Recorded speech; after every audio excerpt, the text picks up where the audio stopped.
comment j'ai choisi d'en parler en premier parce que je trouvais le titre assez symbolique de la maison d'édition, L'Onitropie, puisque vous avez, enfin tu as particulièrement, et puis vous avez en général un rapport assez fort aux îles et aux endroits éloignés, notamment tous ces endroits merveilleux qui sont décrits dans le Pacifique ou dans l'océan Indien. On y revient souvent dans le catalogue du Sonneur. Oui, alors je tiens à dire une chose, c'est que nous ne sommes pas un éditeur de littérature de voyage.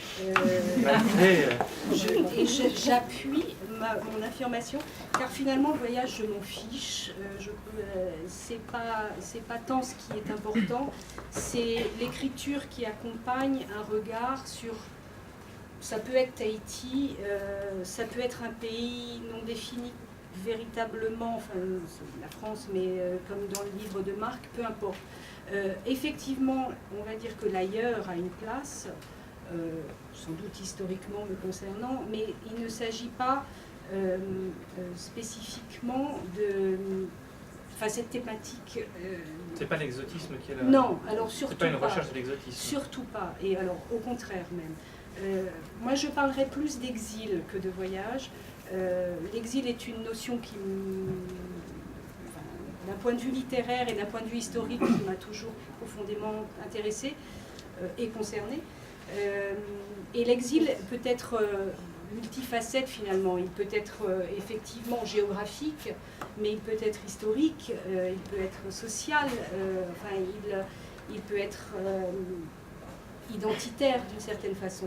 Donc, et ce qui compte particulièrement, me semble-t-il, c'est le regard qu'on est en mesure, quand on écrit, d'apporter sur le monde, quel qu'il soit, que ce soit Romorantin ou Tahiti, peu importe en quelque sorte.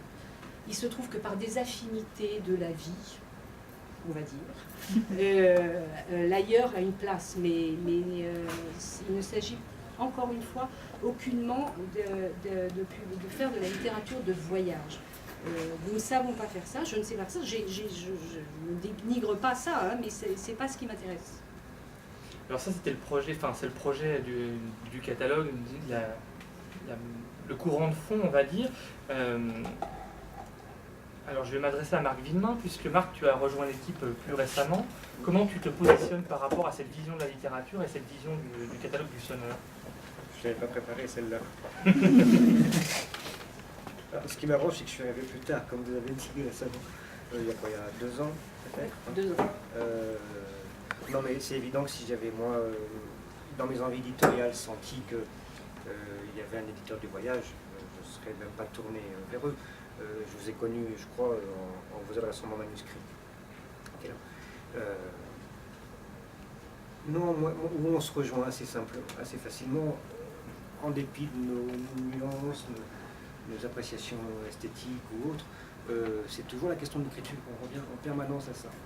Le niveau d'exigence de Valérie, le mien, sont exactement comparables en termes d'attente stylistique.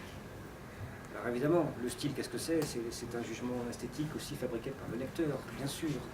Mais je crois qu'elle comme moi, mais comme toute l'équipe évidemment, on pense qu'il y a des hiérarchies, que tout ne se vaut pas. Et on sait, intuitivement, tacitement, on sait quand c'est bien écrit ou c'est pas bien écrit. On sait quand il y a quelqu'un derrière le texte, il y a un écrivain, ou il y a quelqu'un qui écrit, ce qui est un petit peu différent. Je confesse n'avoir pas encore tout lu l'entièreté du catalogue, mais j'ai 6 ans de retard aussi. Laissez-moi un peu de temps, mais j'en ai lu quand même plus de la moitié, un peu plus, oui. Et à chaque fois, je suis frappé par, si c'est pas une qualité d'écriture, parce que l'expression est un peu galvaudée, par un engagement dans l'écriture. Toujours. Alors moi, je suis particulièrement attentif dans les livres dont je peux avoir la responsabilité éditoriale, mais vous parlez de Dalé qui, pour moi, je suis bien loin d'avoir édité, par définition, est sûrement un des plus beaux livres, à mon sens, du catalogue. Celui-ci, spécialement, qui moi aussi m'a touché. Et derrière, chez Jean-Marie Dalé, on le voit sur tous ses livres, mais celui-ci m'a frappé parce que c'était le premier peut-être, il y a quelque chose dans l'écriture que je n'ai jamais retrouvé ailleurs. Et pourtant, en le lisant, on sent bien quelles pourraient être ses, j'aime pas le mot influence, ses inspirations, on sent bien quels sont ses univers, etc. Mais il y a quelque chose qu'on ne retrouve nulle part ailleurs. Et alors c'est lié à quoi? C'est lié bien sûr à une pratique de la littérature, mais c'est lié, et moi j'y suis assez attaché à ça, je crois, au fait que c'est un individu. C'est un écrivain. L'expression d'une personnalité. Une singularité, absolument. On y reviendra plus tard parce que j'avais préparé la question Il un peu plus tard très pour beaux aborder. écrivains qu'on aime tous, qu'on aimera toujours, mais dont on peut considérer que l'impact n'est pas à ce point décisif. Et il y a ceux qui tranchent, qu'on n'aimera pas forcément.